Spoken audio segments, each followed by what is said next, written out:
présent pour une fois dans un endroit un peu confiné, un peu agréable, un peu charmant, avec deux personnes que vous reconnaissez. Alors évidemment, vous reconnaissez celle qui est à gauche. Elle est, j'ai dit celle, donc vous devez vous douter de qui c'est, puisqu'il y a un monsieur et une dame. Et si je dis celle, c'est qu'évidemment, je parle de Laurence. Bonjour Laurence. Bonjour Alain. Laurence Ponsonnet, ça me dit quelque chose comme prénom et comme nom là. Qu'est-ce que tu fais dans la vie? Rappelle-moi. Alors je suis correspondante de presse et je viens d'écrire un livre, Lyon raconté par plus de 100 personnalités, aux éditions Héraclite. Merci. Quand tu dis plus de 100, c'est-à-dire, ça peut être 200, 500, 1000, 2000? Il y en a 115. Je voulais me limiter à 100 personnalités et puis finalement c'était difficile parfois de faire un choix et du coup je suis montée à 115 et l'éditeur Damien Corban m'a demandé de ne pas aller plus loin parce qu'on ne voulait pas non plus que le livre soit un gros pavé. D'accord. Il faut savoir que vous avez remarqué que j'utilise le système qui s'appelle OBS, qui a été mis en place en partenariat avec LLC Villeurbanne. Et vous voyez que pour une fois, je ne suis pas à côté de Laurence. Donc Laurence a dit, oh, c'est elle qui a le micro en main, c'est elle qui va tout gérer. Attention, il n'y a pas, alors je vous rappelle déjà qu'à chaque fois on se trompe, puisqu'il n'y a pas 115 personnalités dans le livre, il y en a 114, plus Laurence. Exactement. Et là, on devrait dire qu'il y en a 112, plus Laurence, plus deux autres. Oui, plus deux autres, deux personnalités très sympathiques. Je comprends pas là, deux autres. C'est lui et c'est moi. C'est lui et c'est moi, c'est ça? Ah oui. Non, toi, je n'ai pas encore eu l'occasion de t'interviewer. Alors, attends, j'en vois qu'un qui est à côté de toi là. Où est-ce qu'elle est passée la deuxième? Alors la deuxième, vous la verrez tout à l'heure, c'est Colette Bassé-Diaz, une figure de Lyon également. Et pour le moment, nous allons, je pense, discuter avec René-Claude Garnier, quelqu'un qui est très connu dans les soirées lyonnaises et qui est très engagé sur le plan associatif. Parfait. Bon, donc il est... Alors attention, la colle. Es-tu prête, Laurence? Oui. Quel est le nombre de pages que tu as dans ton livre? 324. Et ce jeune homme est à quelle page? C'est une colle un petit peu. Il va me souffler. Je vais répondre. Je suis à la page 197. Et je décris essentiellement le quartier, je présente essentiellement le quartier des Brotteaux. Bon, alors, c'est qui, lui, pour commencer? Alors, René-Claude Garnier, c'est quelqu'un qui s'investit beaucoup au niveau des associations, que j'ai rencontré parce qu'il fait partie de différentes commanderies et qui aussi œuvre pour les enfants handicapés déjà. Et c'était un chef d'entreprise Oui. Et également, actuellement, j'aide les créateurs d'entreprises à finaliser leur business plan. Oh, c'est sérieux là? Oui, c'est sérieux, je ne le savais pas ça. Mais alors, attention, je te pose une colle à toi maintenant. Pourquoi est-ce que tu es dans ce livre des personnalités? Alors, Fais attention à ce que tu dis, hein.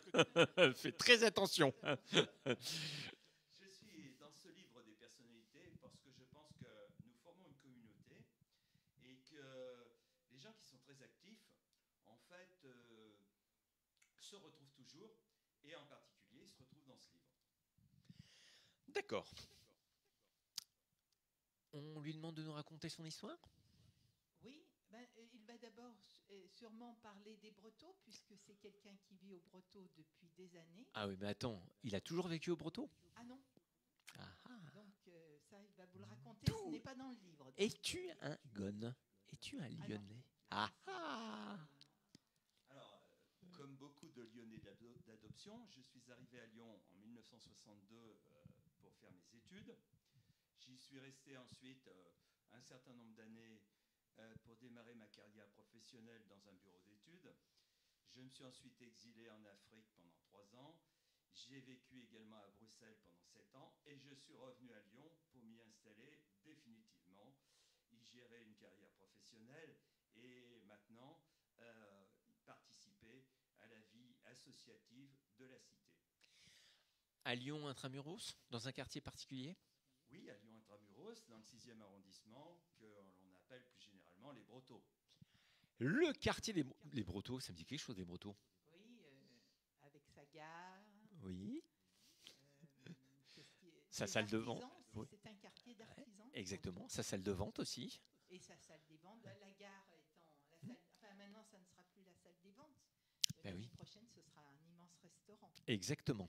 Alors, je vous rappelle pour ceux qui... Ah oui, alors c'est où les Brotteaux, Laurence? Parce que bon, nous, on connaît les Brotteaux.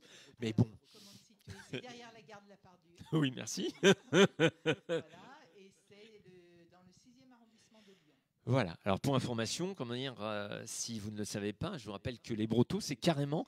On est à 300 mètres de l'entrée de Villeurbanne et de la place Chérianu, c'est important. Bon, les Brotteaux. Bah oui, les Brotteaux, les Brotteaux, c'est un quartier, quoi. Il y a une gare, il y a une boulangerie, il y a une pâtisserie. Pas une, hein, pas une seule. Et il y en a une qui l'adore. Oui, la pâtisserie que j'adore, c'est Délices d'Essence, qui se trouve boulevard des Brotteaux. Évidemment. Et Évidemment. je ne sais même plus quoi choisir chez eux. J'ai tout essayé et tout est d'exception. Alors attention, es-tu prêt à assumer maintenant la question assassine?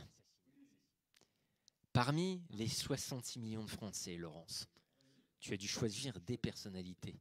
Pourquoi l'as-tu choisi, lui? Parce que j'ai remarqué qu'il était dans... T'as vu, elle répond naturelle, hein, c'est bon. Hein, vas-y. Il était dans de nombreuses soirées lyonnaises, je le croisais très souvent, donc je sais qu'il connaît tout le monde. En fait, c'est difficile de l'interroger sur quelqu'un sans qu'il ne l'ait connu, côtoyé, qu'il ne puisse pas m'en parler. Ça ne s'est jamais fait. C'est Laurence que c'est notre... Je ne sais même plus à combien de rendez-vous on est, toi et moi, ensemble. C'est qu'il y a des gens qui aiment bien quand je te pose des questions, qui te mettent dans une situation tout à fait naturelle. Demande-lui, je sais pas, est-ce que tu veux lui citer 5 noms ou est-ce que tu lui demandes 5 personnalités qu'il a rencontrées, qui sont dans le livre? Ah, d'accord. Donc, dans mon livre... J'adore la tête qu'il fait.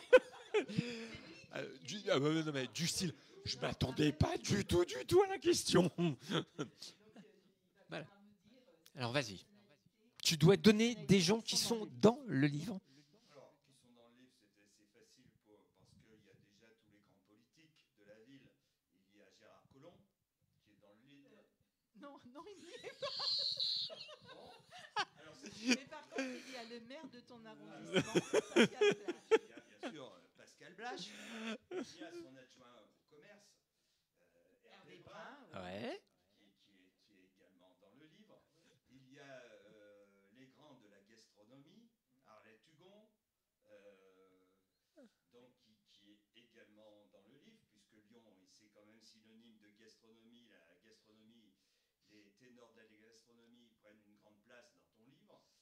Donc, il y a également les gens de la mode, tels que Max Chaoul, qui malheureusement nous a quittés. Une grande pensée à Max, oui. Oui. Non, Max Chaoul n'y est pas.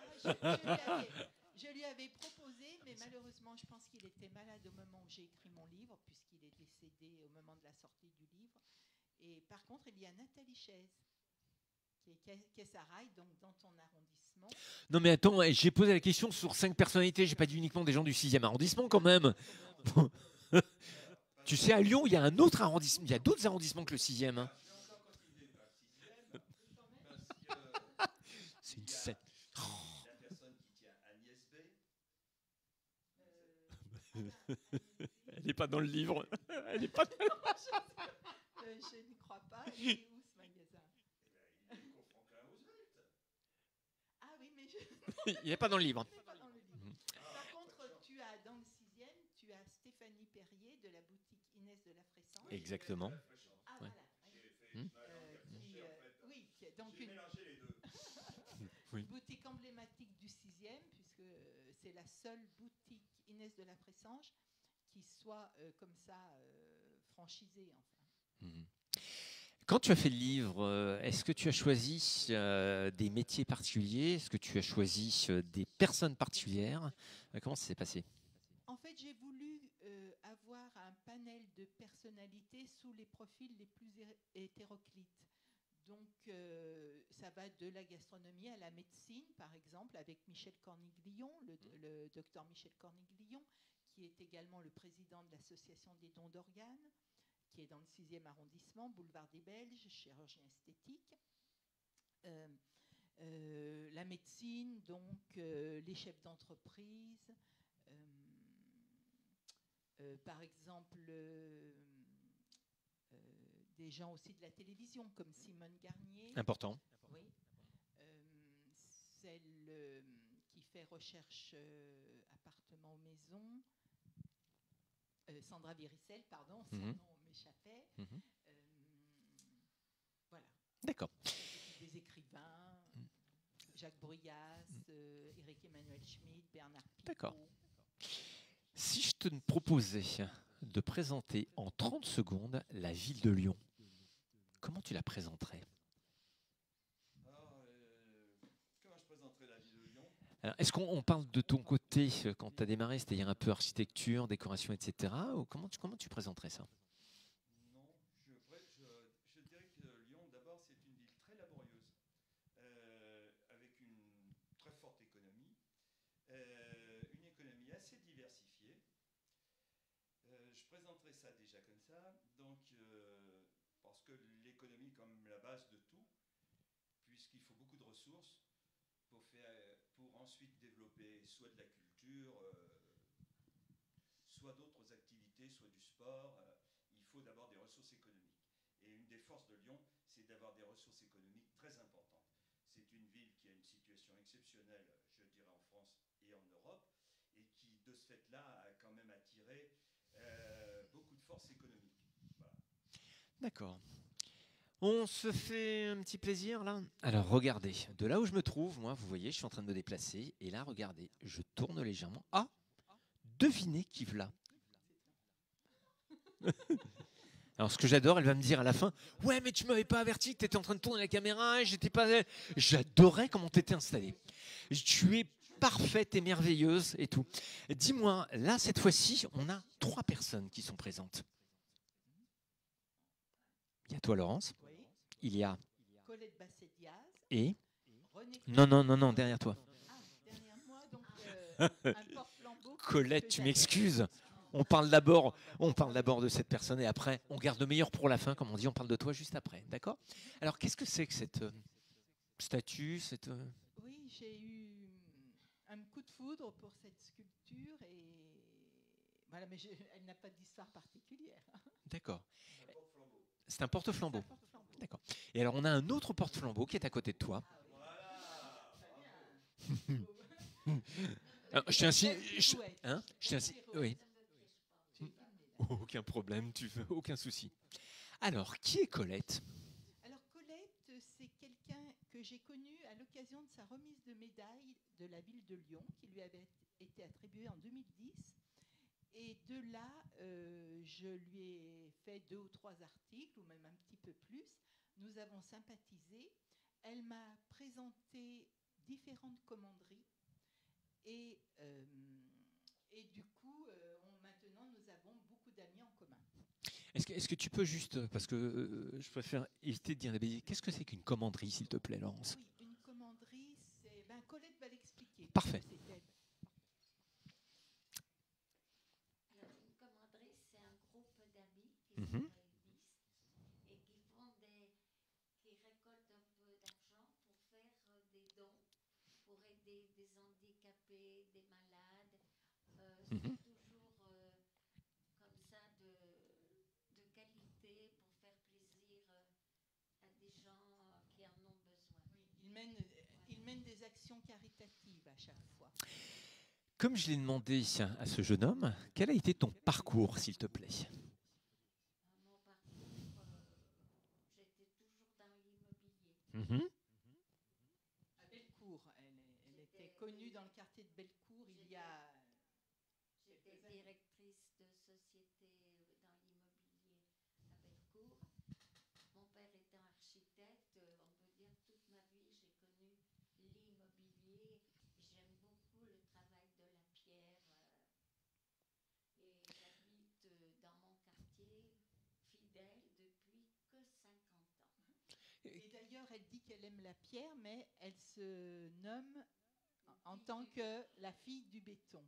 Non, oui, voilà, c'est une fille. Du béton. Voilà, c'est une fille du béton. Parce que moi, ça ne me gêne pas d'habiter Lyon-Manhattan. Oui, elle appelle le quartier de Lyon-Pardieu, Lyon-Manhattan. Pourquoi effectivement. Lyon-Manhattan? Et j'avais titré un de mes articles article, je suis une fille du béton. Pourquoi Lyon-Manhattan? Parce qu'il y a plein de tours, C'est ce que de le dire, oui. il y a plein de béton. Oui. Et je suis bien, parce que par ailleurs, il y a quand même le cadeau du Rhône, de la Saône, la colline qui prie, la colline qui travaille. C'est merveilleux, Lyon. Ce qui est original, si je puis me permettre, elle s'appelait donc la reine du béton. Oui, C'est ça. la fille du La fille du béton. Et pourtant, à Lyon, Lyon est réputé comme étant peuplé de quartiers et d'immeubles très anciens. Oui, mais moi j'ai choisi celui du béton. D'accord. Mais par contre, la couverture de mon livre traduit bien ça, puisqu'on voit la Part-Dieu, les tours de la Part-Dieu Oui, exact. en arrière-fond. Non, on va au fond, c'est-à-dire que, et vous le voyez, puisque je rappelle que là, en utilisant le système que j'ai, vous avez le livre, la première page du livre de Laurence devant nous. Donc on a d'un côté, comme dire, sur la droite, le fameux crayon, Oui, et sur la gauche, c'est In Cities. Hein. c'est la tour In City, Voilà. et devant, c'est la montée du Gazillan dans le Vieux-Lyon. Donc c'est vraiment l'ancien et le moderne conjugués sur la même page. Voilà, ça représente bien Lyon. Aujourd'hui, tu es très engagé, tu as une médaille. Même, comment est-ce qu'on pourrait, plus qu'une médaille, non? La médaille de la ville, déjà. Oui. Gérard Collomb la lui avait remise dans une grande fête qui était magnifique. C'est vrai qu'elle a eu un très bel hommage à cette occasion-là. Et puis, elle s'occupe beaucoup dans la commanderie des anisetiers de faire introniser les gens de son milieu, enfin, de toutes ses connaissances. Vous- Surtout, ce que j'aime beaucoup, ce sont de travailler avec le docteur Cornille-Lyon pour les dons d'organes. Ça, c'est quelque chose qui me tient vraiment à cœur. Ouais, avec Fonsadot, on va en parler dans quelques instants. Juste pour bien comprendre les choses, alors je suis désolé, il y a des fois où moi aussi j'oublie que je suis, vous me voyez, vous avez vu que j'ai rigolé à un moment donné, la compagnie des quoi des... La commanderie des anisetiers. Et alors, c'est quoi les Alors, les anisetiers? anisetiers, c'est une résurgence d'une commanderie qui existait déjà au Moyen-Âge et qui était composée d'apothicaires qui soignaient avec des onguents. Et du coup, voilà, les anisetiers. Et voilà, les onguents. Comment et elle l'anis, me bien botte sûr. en touche en parlant des pharmaciens, là. Oui, et pourquoi Ah bah parce que quand on pense à l'anis, on passe à, je sais pas, à de l'apéritif, on pense à des oui, boissons. d'accord. Paul Ricard a, je crois, Oui, a beaucoup participé à cette commanderie. Oui, il nous a beaucoup aidés. Et en effet, quand on intronise quelqu'un, il déguste un verre d'anis. Oui, voilà. D'accord. Notre patron, c'est Saint-Serge. À Saint-Serge, ah oui, d'accord. Et oui, ça fait partie du cérémonial de boire un verre d'anis à l'abbaye de Paul Bocuse. Je suis un peu ennuyé parce qu'il y a plein de gens qui vont venir savoir comment est-ce qu'on fait pour pouvoir participer à ce... À cette commanderie. Ah ben, et qui regarde sur Internet. Bravo, ben, bravo Colette. Colette Basséliaz est prête à les introduire. Ah oui, il n'y a pas de problème. On disait les recevoir avec plaisir. D'accord. Alors, France Adot, c'est important parce que c'est un mouvement, c'est même une... J'allais dire, c'est même une profession de foi, un principe de vie. Qu'est-ce que c'est que France Adot concrètement? Alors, France Adot, on est chargé de faire la communication aux gens pour leur expliquer combien, lorsqu'on disparaît, que, hélas, notre corps, c'est fini, on ne sert plus à rien. Et on peut donner des organes qui permettent de faire vivre d'autres personnes.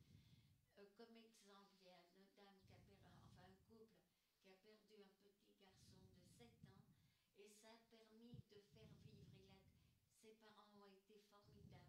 Ils ont donné son cœur, ses reins, son foie. Enfin, c'est merveilleux. Et ça a permis de sauver plusieurs enfants. Donc plusieurs personnes, pas une personne, mais plusieurs enfants. Et les gens ne donnent pas assez. Il y a 6000 personnes qui meurent par an faute de besoin d'organes. Et la loi Touraine avait fait qu'on obligeait, pour ainsi dire, les gens à donner les organes, mais il y a le côté familial qui quelquefois refuse. Alors, je tiens à préciser, quand on parle de la loi Touraine, c'est Jean-Louis Touraine, qui est un ancien élu, un médecin très réputé sur Lyon, et qui est toujours quand même en train de se battre pour ce type de choses. Est-ce que la symbolique, ouais, député, est-ce que la symbolique de donner quelque chose du corps, ça pose un problème existentiel à certains? Sûrement à cause des problèmes religieux. Pas forcément religieux, c'est surtout familial du cœur. Pas forcément. Certaines religions, je ne vais pas les citer, refusent absolument, ne touchent pas à son corps. Bon, ça c'est comme ça.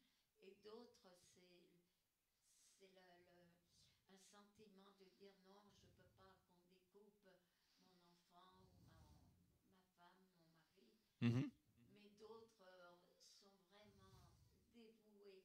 On a des cas de gens qui sont formidables. D'accord. À quelle page es-tu dans le livre? 65. Qu'est-ce que ça a fait quand tu as appris que tu allais être dans ce livre-là? Alors, ça a été un très très grand honneur de voir que de voir que j'avais été choisie pour être dans ce beau livre de Laurence, que j'arrête pas de dire qu'elle écrit d'une façon formidable. Elle a une écriture. Moi, je dis c'est un don. Elle me dit je travaille. Mais il y a là quand même une part de don pour trouver juste les mots, pour savoir exactement ce qu'elle doit dire et à quel moment elle doit dire. Merci, Colette. Non, mais tu sais à quel point c'est sincère. Bon, j'ai été flattée, bien sûr, d'être dans ce livre où paraissent des gens de grande qualité. Moi, je suis vraiment rien par rapport à certaines valeurs qui sont dans ce livre. Même qui est reflétée dans le livre. Depuis que j'ai croisé Colette, je la trouve extraordinaire parce qu'elle est d'une humilité et tout. Et quand on voit, comment dire, ce qu'elle a fait et ce qu'elle fait encore aujourd'hui, moi je trouve que c'est un exemple, comment dire. Voilà si. Pourquoi je l'ai choisi. Ouais, c'est ça. J'allais te demander pourquoi tu l'avais choisi, c'est tout. Mais on en a la preuve. Ce n'est pas à ce point-là, mais avec cette pandémie, on est en train de préparer le premier anniversaire. Moi, j'ai pas envie de fêter ce truc-là, mais le premier anniversaire de ce premier confinement, je trouve que on a changé les relations humaines. Est-ce que, alors là, j'ai une question qui est un peu complexe pour toi, Laurence. Est-ce que dans toutes ces personnes que tu as choisies, tu as privilégié les valeurs, l'éthique, la morale? Quel est le point commun entre ces 115 personnes? Alors, le point commun, c'est souvent justement l'humilité. Plus les gens sont importants, plus ils sont simples, en fait. Et ce sont souvent des gens de valeur. Je ne les ai pas choisis pour ça, mais j'ai vraiment pu me rendre compte au cours des interviews que j'ai faites que c'était des gens qui avaient vraiment une vision de la vie qui était très positive, des gens qui allaient de l'avant, qui faisaient attention à l'autre, de belles qualités humaines. On tourne la caméra pour avoir toujours les deux. Allez, tiens, je vais faire quelque chose qui ne se fait pas. Là, je la recule. Vous savez que j'aime bien vous expliquer tout ce que je fais en direct. C'est un peu le principe et vous avez les trois. Est-ce que tu considères que Laurence a bien respecté la parité dans son livre? On a 115 personnes. Ah non, la parité à 115. Ah non, c'est un chiffre impair. Alors, est-ce que il y a plus d'hommes ou il y a plus de femmes à ton avis? Le micro.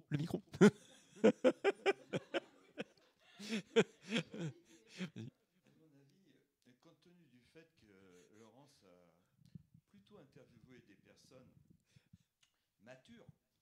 Oh mon Dieu! Je rappelle qu'on ne coupe jamais rien sur Direct en Jeu, la radio solide, que ça soit en audio ou en vidéo. On ne coupe jamais rien. Vas-y. C'est vrai que le temps de réussir. Toi, reste tranquille, c'est lui qui répond. Oui, des gens qui sont en phase de maturité, on va dire. Ah, je suis hors concours là, moi. Qui ont construit leur carrière professionnelle. Donc, on a plus à faire des hommes pour l'instant. Mais on voit que la tendance se renverse. Et je pense que si elle devait faire ce livre au milieu du siècle actuel, on arriverait à une situation totalement inverse totalement inverse, où on aurait plus de femmes que d'hommes. Colette, il faut que tu réagisses. Tu peux pas laisser un truc pareil se dire, c'est pas possible. Bon, qu'est-ce que je vais dire à mon ami René-Claude? Je vais quand même pas dire que c'est un macho. Moi, ce que je vais dire quand même, c'est que René-Claude est un homme très dévoué. Il nous rend énormément de services pour nous emmener avec sa voiture. Il ne dit jamais non. Et ça, c'est quand même appréciable. Oui, mais il faut surtout dire qu'il s'investit pour les gens en situation de handicap. Oui. On va lui laisser raconter ce qu'il fait. Pas seulement de handicap, parce que j'ai toujours considéré qu'il fallait rééquilibrer. Et rééquilibrer, c'est toujours essayer de protéger et aussi de faire évoluer, d'aider les plus faibles. Donc, si on dit qu'il y a plus d'hommes que de femmes dans le livre, c'est que les hommes doivent aider les femmes à prendre toute leur place. Très bien. C'est qu'ils doivent aider les femmes à prendre toute leur place. Et je pense que, effectivement, la situation s'inversera dans le siècle qui vient. Je pense que c'est un siècle où les femmes sont déjà beaucoup plus diplômées que les hommes et que forcément, elles deviendront les leaders. Parce qu'un challenger devient toujours un jour un leader. C'est très joliment dit, si je peux me permettre. Donc, deuxième point pour ce que je fais, j'aide surtout les créateurs d'entreprises à finaliser leur business plan. Et je rénove également un manoir dont j'ai hérité, que je vais donner à des déficients mentaux, toujours pour rééquilibrer. Bon, toute mon action, c'est d'essayer d'en faire une action générale, de passer du particulier au général. Donc, actuellement, je rénove ce manoir pour le donner à un centre d'aide par le travail, ce qu'on appelle aujourd'hui un ESAT. Mhm. Ce sont des gens qui, bien qu'handicapés, ont une activité professionnelle et génèrent par eux-mêmes, en tant qu'handicapés, malgré un encadrement renforcé, plus de 90% de leurs propres ressources par leur travail. Donc ça, je pense que c'est un exemple qu'il faut monter en exergue, parce que peu de gens savent que dans les situations de handicap, il y a des gens qui sont complètement autonomes, y compris au plan économique, et qui ne sont pas à la charge de la société, contrairement, je dirais, à d'autres qui n'ont aucun handicap et qui sont en permanence à la charge de la société. Non, je n'ai rien à ajouter, j'attends ta question. Est-ce que vous considérez, comment dire, qu'il y a des choses qui ont évolué dans votre pratique depuis un an? Est-ce qu'on voit les choses changer? Explication, j'étais tout à l'heure au TNP à Villeurbanne, puisque vous savez que, après avoir quand même fait des recherches, je ne suis pas parti comme ça, tête baissée, comme certains pourraient le faire. Vous savez que l'Odéon à Paris a été occupé pour essayer d'exprimer, et le TNP à Villeurbanne, qui est quand même un siège historique, puisqu'on a eu Jean Villard, on a eu Roger Planchon. Et je discutais, et vous le voyez, je discutais quand même avec un artiste qui me disait que les choses ont changé depuis 1 an et demi, 2 ans. Est-ce que vous considérez qu'avec toute cette pandémie qu'on a eue, on ne vit pas de la même manière? Est-ce qu'il y a des choses qui ont évolué pour vous dans la manière de regarder les autres? Colette, peut-être. Moi, je trouve que les gens sont... D'un côté, il y a ceux qui sont très dévoués, et puis de l'autre côté, il y a les grands égoïstes. C'est vraiment mon sentiment. Mais ça n'a pas changé? Ça a changé dans ceux qui se plaignent. On ne peut pas sortir, on ne peut pas faire ça. Et puis de l'autre côté, ceux qui se dévouent pour les personnes qui ne peuvent pas sortir. Exact. C'est 2 choses très différentes. Vraiment, je suis étonnée qu'il y ait une si grande différence chez l'être humain. D'accord. Et toi? Alors pour moi, j'ai une vision sensiblement identique. Néanmoins, ça a quand même permis de révéler des grandes valeurs de solidarité chez la plupart des gens. Ces valeurs n'étaient pas du tout révélées avant la crise. Et je vois rien qu'au niveau de mon immeuble, où il y a un certain éventail de générations, eh bien, il y a des jeunes qui habitent et qui nous ont proposé spontanément, à nous qui sommes un peu plus âgés, Mhm. de nous faire nos courses, de D'accord. nous aider. Mhm. Et ça, auparavant, on ne présupposait absolument pas. Ça a quand même permis de le révéler. Et si ça se fait au niveau de notre immeuble, ça s'est fait aussi au niveau des quartiers, au Tout à niveau fait. des villes Exact. et au niveau du pays. Tout à fait. Ça, c'est important à signaler. Laurence, je me rappelle qu'une fois, je t'avais demandé est-ce que tu t'arrêtes au tome 1 à 115 ou est-ce que tu as une 116e personne qui va t'obliger à faire un tome 2? Alors, effectivement, il y a quelques personnes que je n'ai pas pu interviewer précédemment et je serais tentée de faire un tome 2. En même temps, c'est quand même toute une entreprise, c'est beaucoup d'investissement. Je ne sais pas, je suis encore peut-être. C'est un projet à envisager, mais rien n'est décidé. Le livre, il est sorti quand? Il est sorti exactement le 8 décembre. Il a été lancé quand? Alors, le 8... Non, dans ta tête. pardon. Dans ta Ah, tête. dans ma tête. Alors, l'idée a commencé à germer lorsque j'ai interviewé Jacques Bruyas, Oui. historien, Mhm. qui m'a suggéré d'en faire un livre de toutes ces interviews que je Mhm. faisais pour le Progrès, puisque dans un premier temps, les interviews ont été faites pour le Progrès. Donc l'idée a commencé à germer, puis j'ai rencontré mon éditeur, Damien Corban, édition Héraclite, et là, il a été séduit par le projet, et à nous deux, on a pu construire ça et envisager de faire le livre. Donc 1 an, 2 ans, 3 ans, 4 ans, 5 ans? J'ai rencontré, juste avant le premier confinement. Ah oui, donc c'était... D'accord. Oui, en février 2020, j'ai rencontré mon éditeur. On s'était mis d'accord pour faire paraître le livre en juin. Là-dessus, le confinement est arrivé 1 mois plus tard. On a décidé que ce n'était pas le bon moment. On pensait que tout allait s'arrêter. Donc, on a pris une nouvelle date et on a décidé de faire ça pour que le livre sorte au moment de Noël. Et ça s'est réalisé. Oui, il y a des jolis personnages qui se trouvent dans le livre de Feu Laurence. Comment est-ce qu'on peut t'aider, toi, s'il y a des gens qui veulent te contacter par rapport à tous les travaux que tu fais? Est-ce qu'on a un moyen de t'aider? Alors, moi, je suis très sensible au fait qu'on partage les idées, Mhm. parce que partager les idées, c'est souvent permettre aux autres d'adhérer aussi aux siennes. Et on peut effectivement m'aider. Toutes les aides sont les bienvenues. Mhm. Si effectivement je participe à des tas de réunions, à des tas d'associations, à des tas de réseaux, c'est précisément pour rencontrer des personnes. Parce que par exemple, l'aide à la création d'entreprises, nous avons besoin de tous les corps de métier pratiquement. D'accord. On a besoin de conseils dans tous les domaines.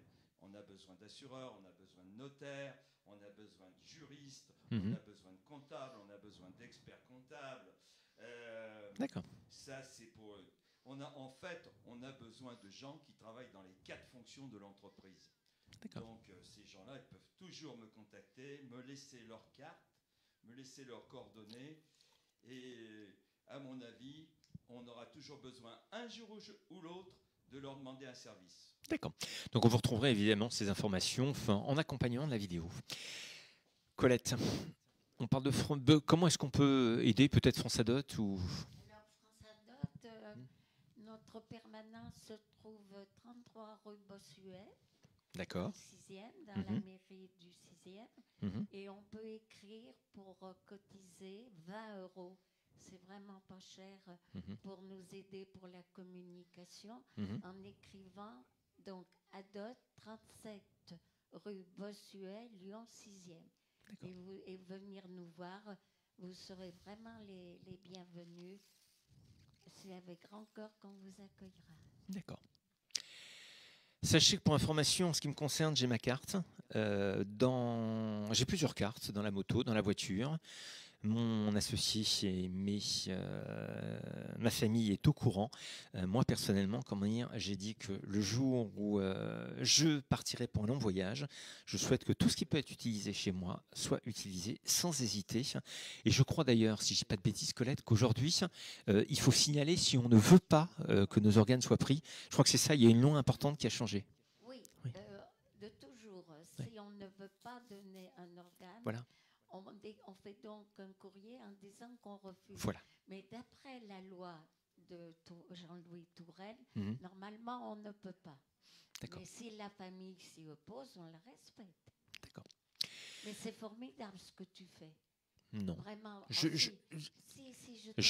suis comme Colette, hein. C'est-à-dire que je fais des choses avec le cœur. J'ai été mal éduqué par mes parents, je tiens à m'en excuser. Mais vraiment, je te remercie, je te félicite. Voilà. Bravo à toi. Laurence, moi j'ai un problème avec toi maintenant. Lequel? Je commence à prendre de mauvaises habitudes. Quelles sont-elles? Ah bah écoute, quelles sont-elles? Ça a commencé au centre commercial La Pardieu pour ta dédicace. Ça a continué chez Inès de la Fressange. Ça a continué avec la mère Léa. Ça a continué avec les voilà, Iba de l'Orme, avec les maisons de l'Orme. Maintenant, on est ici. Oui, mais je tiens à vous signaler juste un petit détail, c'est que j'ai été surpris mercredi puisque j'ai reçu un message en disant écoute, ce que tu fais avec Laurence Ponsonnet est passionnant, mais on ne sait pas quand est-ce que tu le refais. Et donc c'est pour ça qu'on a réservé une petite surprise, parce que si je vous dis les coulisses, il y a moins de 24 heures qu'on s'est mis d'accord là-dessus. Voilà. Et moi, j'irai au jeu quart de tour. Je vous rappelle qu'on est quand même samedi et qu'à cause de Laurence, on est encore sur le terrain samedi. Je tiens à le signaler. Donc Laurence, on se retrouve où la prochaine fois? Quelle sera la prochaine personnalité? Alors attention, hein, je te préviens, là, tu es un peu en danger. Hein. Oui, c'est vrai. Tu sais pourquoi tu es en danger? Parce que je dois pas Ah ben, si on m'engager fait à ça tous les garder 15 ça. jours, un conseil, fais attention, parce que je te rappelle que si on décide de le faire le jeudi dans 15 jours, c'est pas n'importe quelle date. Est-ce que tu serais prêt à relever un défi de le faire le jeudi dans 15 jours? Ah oui, je ne sais pas quelle est cette Mais date. moi, je Ah, sais. 1er avril. non. Ah zut. Ah, zut. Zut. Donc je peux annoncer Paul Bocuse, par exemple. Ah, au 1er avril. Mais pas de problème. Qu'est-ce qu'il y a, Colette? Pourquoi? Non, On se dit, pourquoi pas, comment qu'on se retrouve le jeudi 1er avril. Et je vous rappelle que le jeudi 1er avril, il y aura une petite vidéo qui va être faite, puisque si vous vous rappelez ce qui s'est passé il y a 15 jours, Iba de l'Orme nous a donné un truc et astuce assez original. Et alors pour le savoir, il va falloir que vous patientez jusqu'au jeudi 1er avril. Je voulais vous remercier les deux, les trois, oui, merci Alain. non, les quatre. Parce que vous avez dû deviner qu'il y a quelque chose qui se passait. Parce que ce qui est bien, quand on est, même moi, vous avez vu, hein, il y a des fois où je tourne la tête et tout, quand on est en direct, on n'a pas le choix, hein, on tourne la tête et tout. Et vous avez vu qu'il y a une jeune fille de bonne famille qui est juste là, que je ne vous montrerai pas, parce que quand même, je voudrais en finir, puisqu'on va démarrer dans 36 heures la semaine des voyages, et je tiens à faire un petit clin d'œil à Marianne Chandernagor et toute l'équipe des salons du tourisme comme Exposium. Laurence, peux-tu en finir, puisque tu nous as présenté cet invité un peu inattendu qui n'a pas bougé.